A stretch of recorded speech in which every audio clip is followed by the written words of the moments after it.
පිටවන්න කෙනෙක් නෑනේ. අපේ ඉර තාත්තේ ලව්වල් පස්සේ අපිට අත කපනවා. එම්මට යන කපලා හෙන්නන්නේ. ඒකවල තාත්තෙන් ආන්න එපා පූජා කරන්න මල් කඩාගන්නේ කොහෙද කියලා. ඔව් ඒක නෙවෙයි තාත්තේ හෙන්නේ. මොකද එම්මට යන ආදයන්. යා ඒක. කොහොම වෙන්නේ කොහොමද?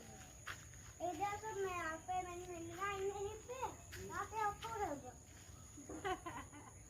තාත්තා කොහෙද මල් දැක්කේ කියන්නේ ඒකනේ. මගේ නඩ කියන්නේ මේ තාත්තේ තාත්තේ ඇස්සේ එතන ඉති කරවලන්න. තාත්තට මල් ඕනේ නෑ. අර ගෙදර ඉන්න ගෑනුන්ටයි මල් ඕනේ. ගෑනු කියන්නේ මල් වගේ જાතියක්.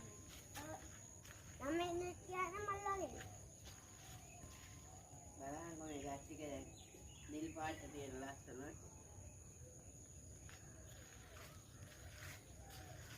ඔය තා පාට වෙපීගෙන ඉන්නේ අතට තියෙන්නේ. එකක් පුදු පාට. නිල් පාට. නේ? ඔය තියෙන වර්ග පිපිය. මේ පාට විතරයි මං ගෙනාවේ. මේක. ඒකෙන් තමයි මේව හැදුවේ අනිත් එක.